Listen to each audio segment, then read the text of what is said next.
Hi guys, good morning. Welcome to the 27th February 2021 హిందీలోని editorial చూద్దాం. ఈ వీడియోలోకి వెళ్ళబోయే ముందు ఈ వీడియోని మీరు చివరి వరకు చూడండి. నచ్చితే లైక్ చేయండి, షేర్ చేయండి. మీరు ఏదైనా చెప్పాలి అనుకుంటే కింద కామెంట్ రూపంలో తెలియజేయండి. ఇంకా సబ్స్క్రైబ్ అవ్వని వాళ్ళు ఎవరు ఉంటే సబ్స్క్రైబ్ అవ్వండి. దీంతోపాటు నేను కింద టెలిగ్రామ్ ఛానల్ అనేది ఇస్తున్నానండి. దాంట్లో కనుక మీరు ముందే జాయిన్ అయితే హిందూ పేపర్ కావచ్చు, వొకాబులరీ వర్డ్స్ అనేవి మీరు ముందే పొందొచ్చు. ఇక ఫస్ట్ ఆర్టికల్ వచ్చేసి ఓపెన్ మైండ్స్. అంటే ఓపెన్ మైండ్స్ అంటే మనకు తెలిసిందే కదా, అంటే ఓపెన్గా అన్నీ చెప్పటం. అంటే మనకి ఏదైతే మన యొక్క అంటే మన భావాలు వ్యక్తీకరించడం అని చెప్పొచ్చు అనమాట. కరెక్ట్గా చెప్పాలంటే after online conferences circular withdrawal the effort should be to promote interactions. అంటే ఇప్పుడు మనకు ఏవైతే ఆన్లైన్ కాన్ఫరెన్స్ అనేవి మనకు చాలా వరకు జరుగుతున్నాయి. ఇప్పుడు అన్నీ కూడా వర్చువల్ మీటింగ్సే జరుగుతున్నాయి, కానీ డైరెక్ట్గా ఎవరు కూడా ఎదురెదురు పడి మీటింగ్ అనేది జరగట్లేదు ఈ కోవిడ్-19 కారణంగా. సో ఇప్పుడు ఈ యొక్క ఆన్లైన్ కాన్ఫరెన్సెస్ సర్క్యులర్ విత్డ్రాల్ అనమాట. అంటే ఇప్పుడు ఈ ఆన్లైన్ కాన్ఫరెన్సెస్ అనేవి రాబోయే కాలంలో ఇంకా ఉండకుండా పోతాయి అనమాట. అంటే ఆ సర్క్యులర్స్ అనేవి విత్డ్రాల్ అవుతూ ఉంటాయి అనమాట. ఎందుకని డైరెక్ట్గా ఫేస్ టు ఫేస్ కాంటాక్ట్ అనేది వస్తుంది అనమాట. సో ఈ యొక్క ఇంటరాక్షన్ ఆన్లైన్లోనే ఎక్కువ ఇంటరాక్షన్స్ జరిగినాయి. అలాంటి ఇంటరాక్షన్స్ అనేవి ఎక్కువగా ప్రమోట్ చేసే విధంగా చర్యలు తీసుకోవాలి అని చెప్తున్నాను అనమాట. The centre has saved itself from continuing embarrassment at the international level by withdrawing the education minister's ill-thought to guidelines for holding online conferences, seminars and training sessions. అంటే ఇప్పుడు ఈ యొక్క సెంట్రల్ గవర్నమెంట్ అనేది ఇప్పుడు ఒక చిరాకులో ఉందన్నమాట. అంటే international level నుంచి వచ్చినటువంటి ఒక చిరాకు అనేది వీళ్ళ మీద పడిందనమాట. సో అంటే ఎంబ్రేస్మెంట్ అంటే చిరాకు అనమాట. సో దాని నుంచి తాను కాపాడుకోవడానికి ఏవైతే ఈ యొక్క ఎడ్యుకేషన్ మినిస్టర్ ఎవరైతే ఉన్నారో ఆయన తీసుకున్నటువంటి ఒక ఇల్తాట్ అనమాట. అంటే ఈ యొక్క అనారోగ్యకరమైనటువంటి ఆలోచన నుంచి బయటపడే విధంగా ఆయన ఏం చెప్పాడంటే ఈ యొక్క ఆన్లైన్ కాన్ఫరెన్స్లు కావచ్చు, సెమినార్లు కావచ్చు, ట్రైనింగ్ సెషన్స్ అనేవి రాబోయే కాలంలో నిలిపివేయడం జరుగుతుందని చెప్పాడనమాట. సో దాన్ని చెప్పడం వల్ల ఏమైంది, ఆ యొక్క అంటే ఇంటర్నేషనల్ ప్రెజర్ అనేది పెరిగిపోయిందనమాట. ఎందుకని ఇప్పుడున్న పరిస్థితుల్లో ఆన్లైనే చాలా ముఖ్యమైనటువంటి పరిస్థితులు అనేవి ఏర్పడినాయి అనమాట. సో ఈ యొక్క ట్రైనింగ్ ఇవ్వడానికి సంబంధించి సో ఆ నిర్ణయాన్ని ఏదైతే ఉందో దాన్ని వెనక్కి తీసుకున్నారనమాట. ఆ చిరాకు కలిగిస్తున్నటువంటి నిర్ణయాన్ని వెనక్కి తీసుకున్నారనమాట. The sweeping circular issued in a consultation with the external affairs ministry created a bottleneck for scientists in public universities, colleges and organizations and erected new bureaucratic barriers in a pandemic hit phase when virtual conferences are the only viable challenge for researchers to collaborate with global peers. అంటే ఇప్పుడు మనకి ఈ యొక్క sweeping circular అనమాట. అంటే వాళ్ళు ఏదైతే కొత్తగా తీసుకొచ్చిన సర్క్యులర్ ఏదైతే ఉందో ఇంతకుముందు ఆ ఎడ్యుకేషన్ మినిస్టర్ చెప్పిన సర్క్యులర్ని పూర్తిగా నిలిపివేస్తూ కొత్త సర్క్యులర్ తీసుకొచ్చారు కదా, దాన్ని ఎవరితో పాటు కన్సల్టేషన్ అనమాట. అంటే ఎవరిని కలుసుకొని దాని మీద నిర్ణయం తీసుకున్నారంటే ఎక్స్టర్నల్ అఫైర్స్ మినిస్టర్ యొక్క సలహా సూచనల మీద ఈ నిర్ణయం అనేది తీసుకోవడం జరిగిందనమాట. సో ఇప్పుడు ఏంటి అంటే మనకు చాలా వరకు ఈ కోవిడ్-19 కారణంగా ఏంటంటే సైంటిస్టులు కావచ్చు, పబ్లిక్ యూనివర్సిటీస్, కాలేజెస్ సంబంధించినటువంటి ఆర్గనైజేషన్ సంబంధించినటువంటి సైంటిస్టులు ఎవరైతే ఉన్నారో వాళ్ళకంతా కూడా ఒక బాటిల్ నెక్ అనమాట, ఒక అవరోధం లాగా ఉందన్నమాట కలుసుకోవడానికి వాళ్ళకి. ఎందుకని ఈ కోవిడ్-19 ఉన్న పరిస్థితుల్లో సో ఇలాంటి పెండమిక్ హిట్ సమయంలో ఈ యొక్క వర్చువల్ కాన్ఫరెన్స్ ద్వారానే ఈ ఛానల్ ద్వారానే పూర్తిగా వాళ్ళు ఏం చేస్తున్నారు, ఆ రీసెర్చ్ కావచ్చు వాళ్ళందరూ కూడా కొలాబరేట్ అనమాట, సమ్మిళితం అవుతున్నారు అనమాట. అంటే గ్లోబల్గా జరిగే ఈ యొక్క పీర్స్ అనమాట. అంటే ఈ యొక్క ఇంటరాక్షన్స్ కావచ్చు, లేకపోతే పెద్ద పెద్ద మీటింగ్స్ అనే వాటికి వాళ్ళు ఇలా సమ్మిళితం అవ్వడానికి కారణం ఏంటంటే ఈ యొక్క వర్చువల్ కాన్ఫరెన్సెస్ అనమాట. సో అందువల్ల ఇప్పుడు వర్చువల్ కాన్ఫరెన్స్ అనేది చాలా ఇంపార్టెంట్ అనమాట. Academicians and other organising the events were as per the January circular required to get prior official approval and ensure that the conference topics do not related to security of the state's border, the northeast Jammu and Kashmir, Ladakh and broadly any internal matters. So ఇప్పుడు academicians కావచ్చు, లేకపోతే ఏవైనా other organisations ఏవైతే events ఏవైతే ఉన్నాయో వాళ్ళు జనవరిలో ఒక సర్క్యులర్, అంటే ప్రభుత్వం ఒక సర్క్యులర్ రిలీజ్ చేసిందనమాట. మీరు ఎట్లాంటి కాన్ఫరెన్స్లు అయినా పెట్టుకోండి, కానీ ఆ కాన్ఫరెన్స్కి సంబంధించినటువంటి అప్రూవల్ అనేది, అఫీషియల్ అప్రూవల్ అనేది మీరు ప్రేయర్ అనమాట ముందే తీసుకోవాలి. ఆ యొక్క కాన్ఫరెన్స్లో మాట్లాడే టాపిక్ అనేవి ఎలా అంటే సెక్యూరిటీకి సంబంధించినటువంటి, భారతదేశ సెక్యూరిటీకి సంబంధించి, అంటే దేశ సెక్యూరిటీకి సంబంధించిన మాటలు కావచ్చు, లేకపోతే బార్డర్కి సంబంధించినటువంటి ఏది చర్చలు కావచ్చు, తర్వాత ఈ యొక్క north east Jammu and Kashmir, Ladakh ఏవైతే ఉన్నాయో వాటికి సంబంధించినటువంటి, తర్వాత ఇంటర్నల్ మ్యాటర్స్ ఏవైతే అంతర్గత విషయాలు ఏవైతే ఉన్నాయో వాటి గురించి మాట్లాడకూడదు అని చెప్పేసి ఒక సర్క్యులర్ అనేది రిలీజ్ చేశారన్నమాట. Event organisers were also mandated to give preferences to technological tools and channels not owned or controlled by hostel countries or agencies. So దాంతోపాటు ఈ యొక్క ఈవెంట్ ఆర్గనైజర్స్ ఎవరైతే ఉన్నారో, అంటే ఇలాంటి ఆన్లైన్ కాన్ఫరెన్స్లు చేసి ఈ యొక్క ఈవెంట్ ఆర్గనైజర్స్ కూడా ముందే ఒక ఆదేశం ఇచ్చారు. మ్యాండేటెడ్ అంటే ఒక ఆదేశం అనేది జారీ చేశారనమాట. ఆ కాన్ఫరెన్స్లో ఉపయోగించే టెక్నాలజికల్ టూల్స్ ఏవైతే ఉన్నాయో, ఈ సాంకేతికపరమైనటువంటి ఈ యొక్క పనిముట్లు ఏవైతే ఉన్నాయో, ఆ పనిముట్లు కావచ్చు, లేకపోతే వాళ్ళు ఉపయోగించే ఛానల్స్ ఏవైతే ఉన్నాయో, అంటే ఈ యొక్క ప్రసార మాధ్యమాలు ఏవైతే ఉన్నాయో, ఆ ప్రసార మాధ్యమాలు అనేవి వేరైతే అంటే మన భారతదేశంతో విభేదించే హోస్టల్ అంటే విరోధించే కంట్రీస్ ఏవైతే ఉన్నాయో, ఆ కంట్రీస్తో కావచ్చు, ఏజెన్సీస్తో మాత్రం వాళ్ళు రిలేషన్షిప్ పెట్టుకోకూడదు అన్నమాట. వాటి యొక్క వస్తువులు కావచ్చు, ఛానల్స్ కావచ్చు, ఆ మీడియంస్ మాత్రం వాడుకోకూడదని చెప్పేసి ఆల్రెడీ ఆర్డర్స్ అనేది పాస్ చేయడం జరిగిందనమాట. The effect of such a vague and abstruse set of instructions could only be to abandon efforts to organize conferences. So ఇప్పుడు ఇలాంటి కారణాలు, అంటే ఈ యొక్క విగ్యూ అంటే ఏంటంటే అస్పష్టమైన, తర్వాత అబ్ట్యూజ్ అంటే ఏంటంటే ఇలాంటి చిక్కైనటువంటి ఈ యొక్క ఇన్స్ట్రక్షన్స్ అన్నీ కూడా ఏమవుతుందంటే పూర్తిగా ఈ యొక్క అబెండన్ అనమాట. అంటే ఈ యొక్క కాన్ఫరెన్స్ ఏవైతే ఆర్గనైజేషన్కి సంబంధించినటువంటి కాన్ఫరెన్స్లను విడిచిపెట్టే విధంగా ఉన్నాయన్నమాట. ఎందుకని ఇప్పుడు మనం వేరే మీడియా సంస్థలు అంటే వేరే దేశానికి సంబంధించిన మీడియా సంస్థలు అంటే చాలా వరకు మన భారతదేశం అంటే ఇప్పుడు యూకేకి సంబంధించిన బీబీసీ కూడా ఒక్కొక్కసారి మనకు వ్యతిరేకంగా ప్రచారం చేస్తూ ఉంటుంది. సో అలాంటి ఛానల్ అన్నీ మనం ప్రచారం చేయకుండా ఉన్నాము అంటే ఆ కాన్ఫరెన్స్లో ఏంటంటే మనం ఇండైరెక్ట్గా వాటిని ఆపేస్తున్నట్టే అనమాట. To their credit, Indian scientist spoke out and the Indian academy of sciences sounded A warning on the orders are detrimental efforts on development of science promoting a rethink. So ఇప్పుడు ఈ యొక్క అంశాన్ని దృష్టిలో పెట్టుకొని, ఈ యొక్క అంశాన్ని దృష్టిలో పెట్టుకొని ఇండియన్ సైంటిస్టులు అందరూ కూడా మాట్లాడారనమాట. సో ఈ యొక్క ఇండియాకి సంబంధించినటువంటి అకాడమీ సైన్సెస్ ఏవైతే ఉన్నాయో వాళ్ళు గట్టి ఏదైతే వార్నింగ్ హెచ్చరిక అనేది చేశారనమాట. ఈ హెచ్చరిక ప్రకారం ఏంటంటే ఈ ఆర్డర్స్ అన్నీ కూడా ఏంటంటే ఒక డిటర్మెంటల్ అనమాట, నష్టాన్ని కలిగించే ఒక అంశాలు, ఏది ఈ యొక్క సైన్స్ అనేది డెవలప్ కాకుండా చేసే అంశాలు. సో దీనికి సంబంధించినటువంటి మళ్ళీ తిరిగి పునరాలోచించాలి, ప్రమోటింగ్ రీథింక్ అంటే తిరిగి పునరాలోచించాలని వాళ్ళు చెప్పారనమాట. The academic from last year has underscored the value of virtual collaboration for many, although it cannot be argued that it completely substitutes for face-to-face interactions, trust building and team formation. అంటే ఇప్పుడు మనం ఏమైనా చూస్తే ఈ pandemic సమయంలో పోయిన సంవత్సరం అంతా కూడా ఈ యొక్క వర్చువల్ కొలాబరేషన్స్ అంటే ఈ యొక్క ఏవైతే ఉన్నాయో మన ఆన్లైన్లో ఏవైతే ఉన్నాయో మన సమ్మేళనాలు అనేవి వాటి యొక్క ప్రాధాన్యత అనేది మనకు చాలా బాగా తెలిసిందనమాట.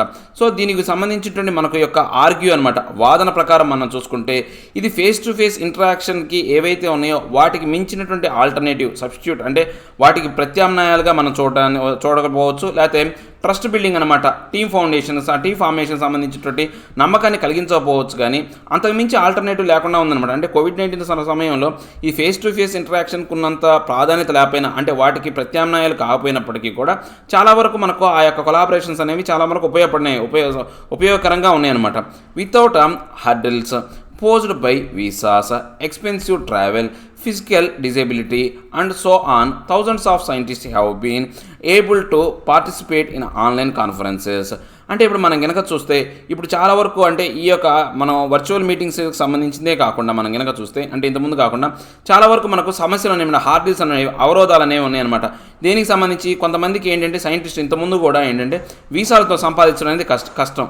దాంతోపాటు వాళ్ళు కొంతమంది సైంటిస్టులు ఏంటంటే వాళ్ళ యొక్క ఆర్థిక స్తోమత అనేది ఎక్కువగా ఉండదు, వాళ్ళంత దూరం పోయి ఎక్స్పెన్సివ్ ట్రావెలింగ్ అనేది చేయలేరు. తర్వాత కొంతమందికి సైంటిస్టులు ఉన్నప్పటికీ కూడా వాళ్ళ యొక్క సాంకేతికపరమైనటువంటి విధానం ఉన్నప్పటికీ కూడా వాళ్ళకు శారీరకపరమైనటువంటి డిజేబిలిటీస్ కారణంగా థౌజండ్స్ ఆఫ్ సైంటిస్ట్ అనేవాళ్ళు ఇలాంటి వాటిలో పార్టిసిపేట్ చేయరనమాట. అలాంటి వాళ్ళకి ఈ యొక్క ఆన్లైన్ కాన్ఫరెన్స్ అనేది చాలా ఉపయోగకరంగా ఉంటుందన్నమాట.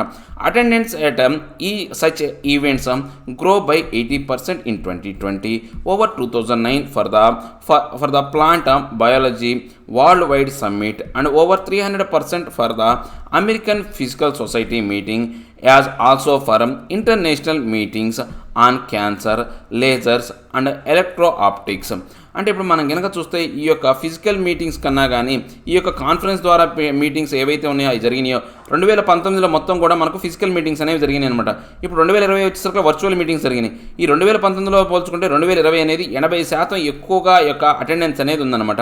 దాంతోపాటు ఈ యొక్క ప్లాంట్ బయాలజీ అంటే వరల్డ్ వైడ్ సమ్మిట్ కింద 300% మంది ఎక్కువ మంది ఈ యొక్క మీటింగ్లో హాజరయ్యారనమాట. ఇది అమెరికన్ ఫిజికల్ సొసైటీకి సంబంధించినటువంటి మీటింగ్లో.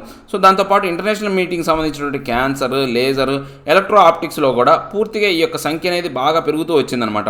Many scientist also think A combination of post COVID-19 physical conferences and new possibilities enabled by virtual collaborations promise to forge even stronger alliances.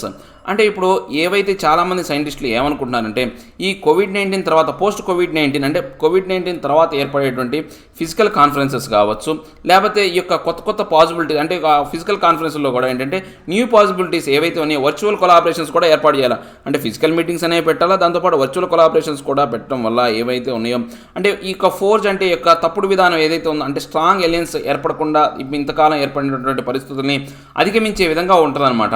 An entirely new avenue has also opened up for national conferences with global experts taking part that researchers and students in the smallest towns can attend.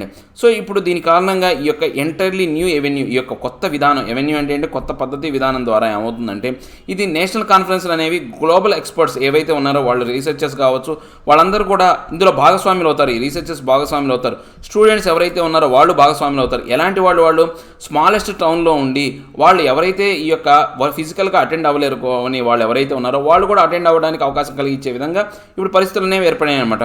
This cannot however happen if institutions are bound by a bureaucratic straight jacket.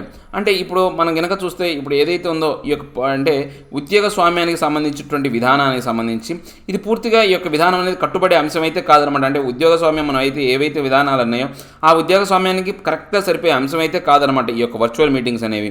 India has made good strides in some fields with a growing number of peer reviewed publications especially in chemistry and physical sciences as the natural index notes.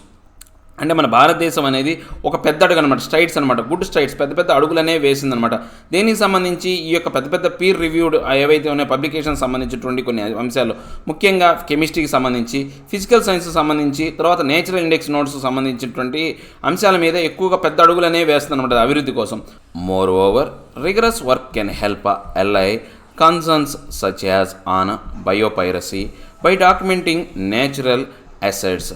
అంటే ఇప్పుడు మనకు ఏవైతే మనం moreover వీటి మించి మనం ఇంకా చెప్పాలి అంటే ఈ యొక్క రిగరస్ అనమాట అంటే కష్టతరమైనటువంటి లేకపోతే కఠినమైనటువంటి ఏవైతే కొన్ని పనులు ఏవైతే ఉన్నాయో అవి ఎల్ఐ అనమాట సహాయం అవుతాయి. కొన్ని ఆందోళన మనం తొలగించడానికి కన్సర్న్స్ని మనకు తొలగించడానికి సహాయం అవుతాయి అనమాట. వాటి తొలగించే విషయంలో మనకు సహాయం చేస్తాయి అనమాట.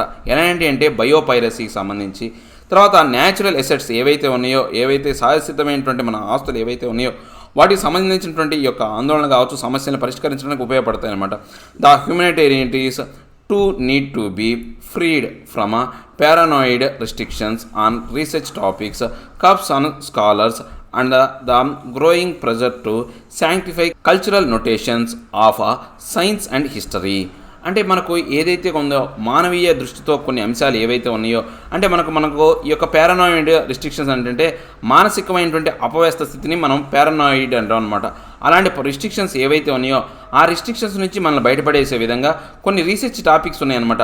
తర్వాత స్కాలర్స్కి సంబంధించినటువంటి కొన్ని ఆటంకాలు అనేవి ఉన్నాయన్నమాట, కర్బ్స్ అనేవి ఉన్నాయన్నమాట. సో వీటికి అన్నిటికీ కారణంగా ఏంటంటే రోజుకి ఏంటంటే ఒత్తిడి అనేది పెరుగుతుంది. ఆ ఒత్తిడిని యొక్క శాంక్టిఫైయింగ్ కల్చర్, ఆ ఒత్తిడి కారణంగా ఏంటంటే మన యొక్క కల్చర్ అనేది సంబంధించినటువంటి ఈ యొక్క నొటేషన్స్ అనేవి పవిత్రంగా తయారవడానికి ఈ హిస్టరీలో కావచ్చు సైన్స్లో కావచ్చు పవిత్రం శాంక్టిఫై ఏంటంటే అభిషేకం చేయడం అనమాట. పవిత్రంగా తయారు చేయడానికి సంబంధించినటువంటి ఈ యొక్క విధానాన్ని ఈ సైన్స్లో హిస్టరీలో పెట్టే విధంగా ఈ యొక్క వర్చువల్ కాన్ఫరెన్స్ అనేవి ఉపయోగపడుతున్నాయి అనమాట.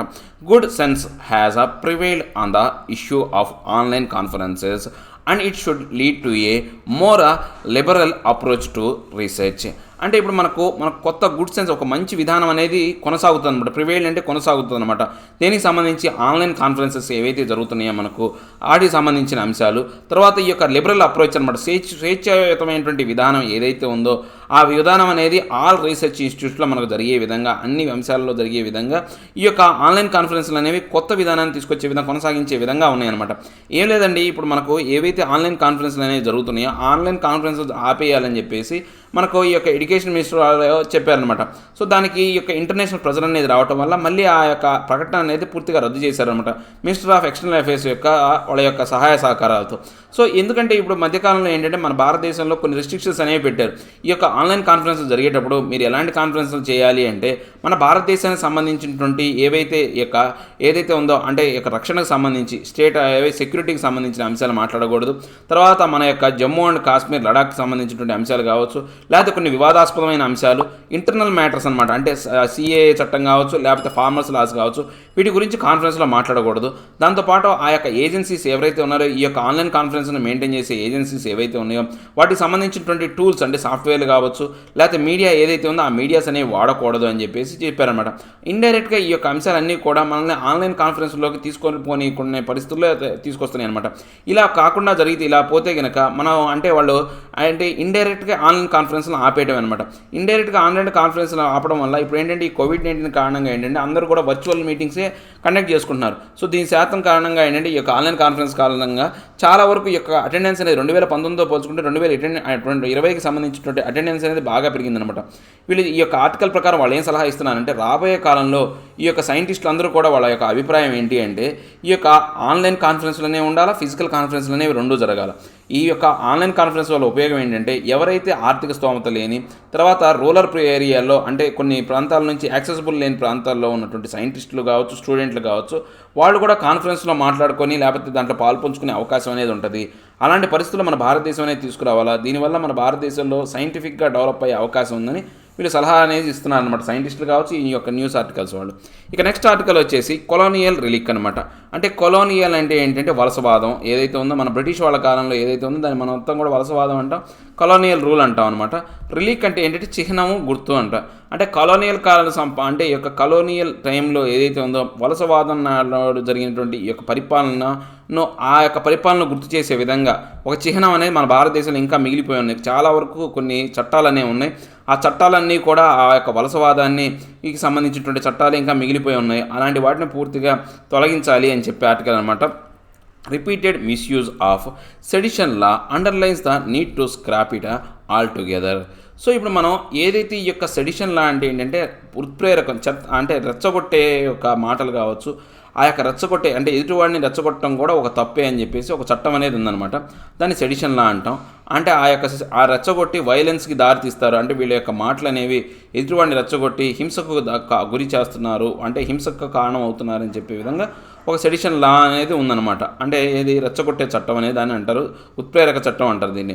సో ఈ యొక్క చట్టాన్ని ఏంటంటే చాలాసార్లు ఇప్పుడు ఏంటంటే మిస్యూజ్ అవుతుంది. సో ఇలా మిస్యూజ్ అవుతుంది కాబట్టి దాన్ని ఖచ్చితంగా స్క్రాప్ అంటే చెత్తపుట్లో పడేయాల్సిన అవసరం ఉంది. అంటే దాన్ని తొలగించాల్సిన అవసరం, అన్ని అంశాలలో దాన్ని తొలగించాల్సిన అవసరం అనేది ఏర్పడింది అని చెప్తున్నారు అనమాట. A sessions court in Delhi has affirmed the belief that a dispassionate scrutiny of outlandish claims by the police is necessary for protecting the liberty of those jailed on flimsy, often political reasons. అంటే ఇప్పుడు ఈ యొక్క session court ఏదైతే ఉందో ఢిల్లీకి సంబంధించినటువంటి session court అనేది ఒక రీఅఫర్మ్మెంట్ ఖచ్చితంగా చెప్పిందనమాట. దీనికి సంబంధించి ఈ యొక్క డిస్పాషనేట్ అనమాట, అంటే అయిష్టపూరితమైనటువంటి ఈ యొక్క పరీక్ష స్క్రూటినీ అంటే ఏంటంటే పరీక్షకు సంబంధించి, దాంతోపాటు అవుట్లాండిష్ అంటే ఏంటి అంటే విపరీతమైనటువంటి ఈ యొక్క క్లెయిమ్స్ అనమాట, అంటే ఆరోపణలు చేయడం అనేది. పోలీసులు అనేవాళ్ళు దేనికి సంబంధించి ఒక లిబర్టీకి సంబంధించి, స్వేచ్ఛకు సంబంధించి, కొంతమంది ఫిల్మ్సీ అనమాట, అంటే పెద్దగా ప్రభావం లేని, అంటే అంత బలమైనటువంటి కేసులు కానకుండా కొన్నిసార్లు రాజకీయ ప్రభావం కలిగినటువంటి కారణాలతో కొంతమందిని అరెస్ట్ చేస్తున్నారనమాట. అలాంటి విధానాన్ని గురించి ఈ యొక్క కోర్టు అనేది నొక్కి చెప్పిందనమాట. Rejecting the purported evidence presented by the Delhi police against climate change activist Disha Ravi as a scanty and sketchy judge Dharmendra Rana has granted bail to the 22-year-old arrested for nothing more than editing a document shared among a network of activists raising global support for the farmers' protest against 3 central laws. అంటే ఇప్పుడు మనకు ఏవైతే ఉన్నాయో అంటే మనకు purported ఏంటంటే ఆమోదింపబడినటువంటి ఈ యొక్క సాక్ష్యాలు అనే వాటిని అవి ప్రజెంట్ చేశారు ఢిల్లీ పోలీసులు అనేవాళ్ళు. ఈ యొక్క ఎవరైతే ఈ యొక్క దిశా రవి అనే ఆమెకి వ్యతిరేకంగా ఎవరంటే క్లైమేట్ చేంజ్ యాక్టివిస్ట్ అనమాట. సో అవన్నీ కూడా ఎలా ఉన్నాయంటే అంత స్కాంటీ అండ్ అంటే అవి పనికిరానివి లాగా ఉన్నాయి, స్కిచ్చి అనమాట. అంటే బలవంతంగా తయారు చేసినటువంటి ఈ యొక్క ఏవైతే ఉన్నాయో సాక్ష్యాలలాగా ఉన్నాయన్నమాట. సో ఆ జడ్జి ధర్మేందర్ రాణా అనే అతను ఈ 22 ఏళ్ళటువంటి యొక్క ఏదైతే గ్లోబల్ యాక్టివిస్ట్ ఎవరైతే ఉన్నారో ఈ యొక్క ఎన్వైర్న్మెంట్ యాక్టివిస్ట్కి ఈ యొక్క ఏమైనా సంబంధించినటువంటి బెయిల్ అనేది మంజూరు చేశారనమాట. సో దీన్ని ఏమైనా ఏ అంశం మీద ఉద్దేశించి అరెస్ట్ చేశారంటే ఒక డాక్యుమెంట్ ఏదైతే ఉందో టూల్ కిట్ అనే డాక్యుమెంట్ని జస్ట్ ఆ యొక్క డాక్యుమెంట్లో కొన్ని మార్పులు అనేవి చేసింది, ఎడిటింగ్ అనేవి చేసి ఆ యొక్క గ్లోబల్ సపోర్ట్ కోసం ఎవరైతే ఆ యొక్క యాక్టివిస్టులు ఉన్నారో ఆ యాక్టివిస్టుల మధ్య అది ఒక షేర్ అయిందనమాట. సో ఆ యొక్క దేనికి సంబంధించి ఇది సెంట్రల్ లాస్ ఏవైతే ఉన్నాయో ఫార్మర్స్ సంబంధించినటువంటి లాస్ సంబంధించినటువంటి ఈ యొక్క అంశం అనమాట. Even though it was quite obvious that the claim of a global conspiracy behind the unsavory and violent incidents that took place on January 26th in New Delhi lacked credence. The order of bail is still notable for subjecting the specific charges to strict judicial scrutiny at a fairly early stage. అంటే ఇప్పుడు మనకు even though మనం ఈ యొక్క అంశానికి సంబంధించినటువంటి ఈ యొక్క అంశాన్ని మనం వివరిస్తే కనుక ఈ యొక్క కుట్ర అంటే గ్లోబల్గా దీనికి సంబంధించినటువంటి కుట్ర అనేది ఉంది. ఇవన్నీ కూడా ఏంటంటే ఆబ్వియస్గా మనం చెప్పడానికి ఏంటంటే సరైనటువంటి సాక్ష్యాధారాలు లేవన్నాడు, గ్లోబల్గా కుట్ర ఉంది. తర్వాత ఈ పరిస్థితులన్నీ కూడా ఏంటంటే ఉన్న పరిస్థితులన్నీ కూడా విసుగు కలిగించే విధంగా ఉన్నాయి. తర్వాత ఈ యొక్క వైలెంట్ ఇన్సిడెంట్ అనేది ఆ యొక్క టూల్ కిట్ వల్లే జనవరి 26వ తారీఖున జరిగింది న్యూఢిల్లీలో అనేవి వీటన్నిటికీ సంబంధించినటువంటి ల్యాక్ క్రెడెన్స్ అనమాట. అంటే సరైనటువంటి ఈ యొక్క సాక్ష్యాలు లేవు. అంటే ఈ యొక్క టూల్ కిట్ డాక్యుమెంట్ ఏదైతే ఉందో ఎడిట్ చేసిన డాక్యుమెంట్ వల్లే ఎన్ని జరిగినాయి అని చెప్పేసి అంశాలు లేవన్నమాట.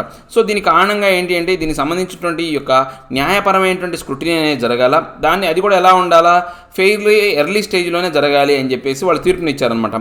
In particular the judge has applied the established test for a charge of sedition under section 124A of the IPC to pass a muster that the act involved must constitute a threat to public order and incitement to violence. So ఇప్పుడు ఈ యొక్క పర్టికులర్గా మనం ఈ judge దీనికి సంబంధించినటువంటి అంశాన్ని ఏం చెప్పాడంటే ఈ యొక్క సెడిషన్ యాక్ట్ కింద 124A కింద ఈ యొక్క ఐపీసీ సెక్షన్ కింద ఇది మాత్రం సమకూర్చుకోవడానికి మస్టర్ అంటే ఏంటంటే సమకూర్చుకోవడానికి వీలు లేని పరిస్థితుల్లో ఉంది. సో ఈ యొక్క దానికి సంబంధించినటువంటి ఈ యొక్క థ్రెట్ అనేది ఏదైతే ఉందో ఇన్సైట్మెంట్ ఏంటంటే రెచ్చగొట్టడం కావచ్చు, వైలెన్స్ని ప్రేరేపించే విధంగా ఈ యొక్క చట్టం అయితే ఉంది. కానీ ఈ యొక్క దాని మీద ఈవెన్ అరెస్ట్ చేయడం అనేటువంటి యొక్క సాక్ష్యాలు ఏమి లేవని చెప్పేసి ఆయన తీర్పిచ్చాడనమాట. He found that there was not even an iota of evidence indicating that the toolkit, a shared Google Cloud document with ideas on how to go about amplifying the protest in any way, incited violence.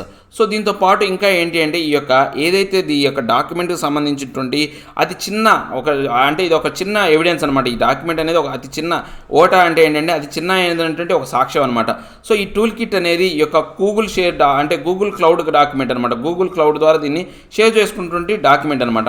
So ఈ యొక్క document వల్లే ఈ యొక్క సమస్య అనేది amplify అంటే పెద్దదయ్యింది, protest అనేది పెరిగిపోయింది, దానివల్లే ఈ యొక్క వైలెన్స్ అనేది ప్రేరేపితమైందని చెప్పడానికి ఒక చిన్న సాక్ష్యం మాత్రమే అనమాట. He was clear that there was no causal link between the violence and Miss Ravi, a conclusion that confirmed widespread criticism that the arrest was unnecessary and that the entire case was nothing more than a reflection of government paranoia. అంటే ఇప్పుడు మనకి ఈ యొక్క అంశాల ప్రకారం అతను క్లియర్గా ఏం చెప్పాడంటే ఈ వైలెన్స్కి ఈ యొక్క మిస్ రవికి ఎటువంటి సంబంధం లేదు. సో దీంతో పాటు ఏంటంటే ఈ యొక్క డాక్యుమెంట్ సంబంధించినటువంటి కంక్లూజన్ ప్రకారం ఈ యొక్క వైడ్ స్ప్రెడ్ క్రిటిసిజం అనమాట. ప్రపంచవ్యాప్తంగా దీనికి సంబంధించినటువంటి విమర్శ కావచ్చు, ఈ క్రిటిసిజం సంబంధించినటువంటి అరెస్ట్కి సంబంధించినటువంటి సరైనటువంటి సాక్ష్యాధారాలు లేవు. ఇదంతా కూడా ప్రభుత్వం యొక్క మానసిక అపవ్యస్తత వల్లనే ఆమెను అరెస్ట్ చేశారు తప్పితే దీంట్లో ఆమె రెచ్చగొట్టింది కానీ ఆమె తప్పు ఏమీ లేదని చెప్పేసి కోర్టు అనేది తీర్పిచ్చిందనమాట. The episode highlights a trend that caused concern on recent times, the tendency of the rulers to treat instances of dissent, especially involving stringent criticism of policies and laws in which particular regimes are deeply invested, as attempt to provoke disaffection and disloyalty. So ఇప్పుడు ఈ యొక్క episode మొత్తం కూడా ఏం highlight చేస్తుంది అంటే ముఖ్యంగా మనకు కొన్ని ఈ రీసెంట్ టైమ్స్లో జరిగినటువంటి కొన్ని ఆందోళనకరమైనటువంటి పరిస్థితులను హైలైట్ చేస్తుంది.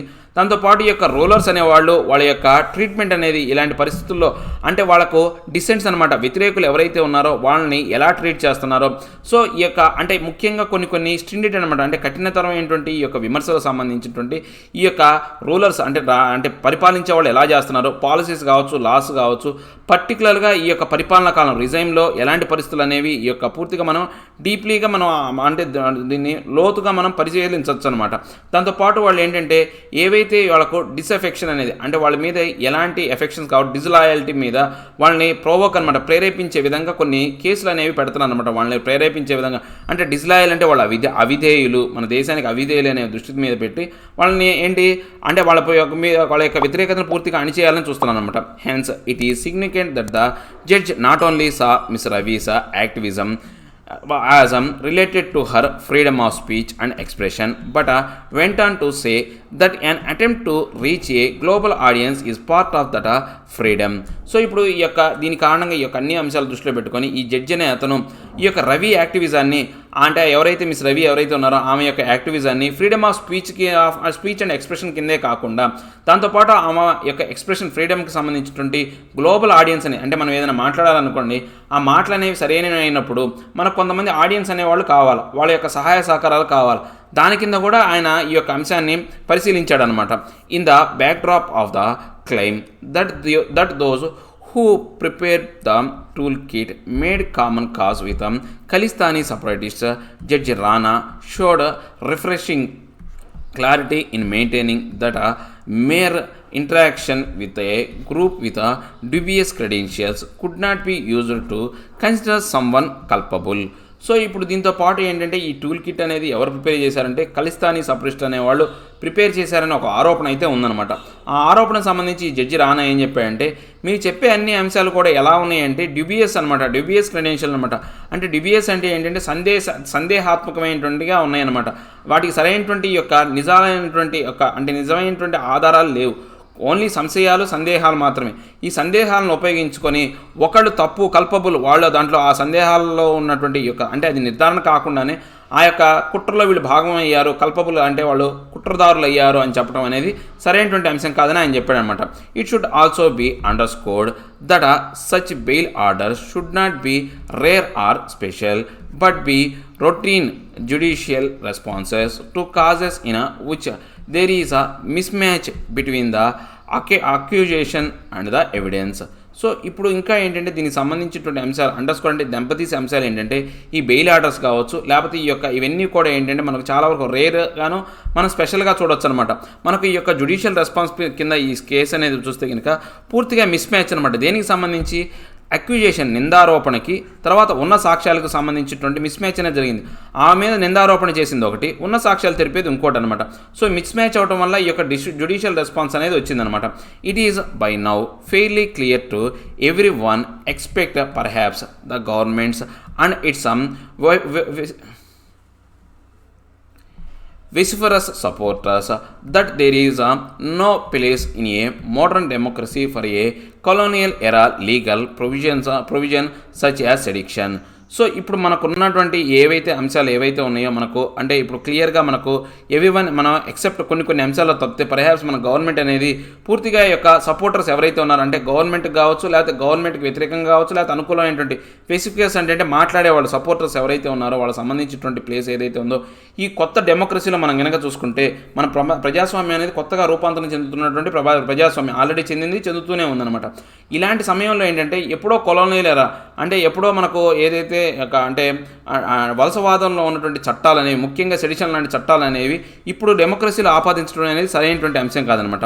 Two broadly defined, prone to misuse and functioning as a handy tool to repress activism, the sedition deserves to be scrapped. So ఇప్పుడు మనకు బ్రాడ్గా డిఫైన్ చేయాలి అంటే ఈ యొక్క చట్టాలు ఏవైతే ఉన్నాయో ప్రోన్ అనమాట, ప్రోన్ టు మిస్యూజ్ అంటే దుర్వినియోగపడడానికి అవకాశం ఉండే విధంగా ఈ చట్టాలనే ఉన్నాయన్నమాట.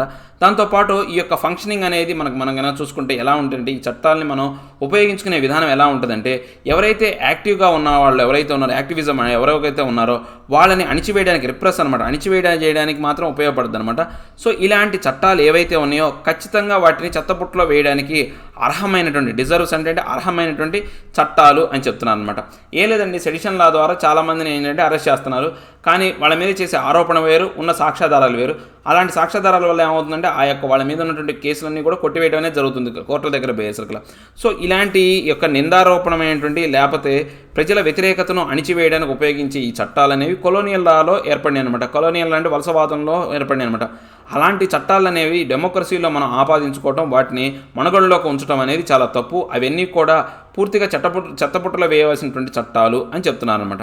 సో ఇవన్నీ నా హిందూలంటూ ఆర్టికల్ ఎక్స్ప్లెనేషన్. నా ఎక్స్ప్లెనేషన్ మీకు నచ్చే ఉంటుంది అనుకున్నాను. నచ్చితే లైక్ చేయండి, షేర్ చేయండి. మీరు ఏదైనా చెప్పాలంటే కింద కామెంట్ రూపంలో తెలియజేయండి.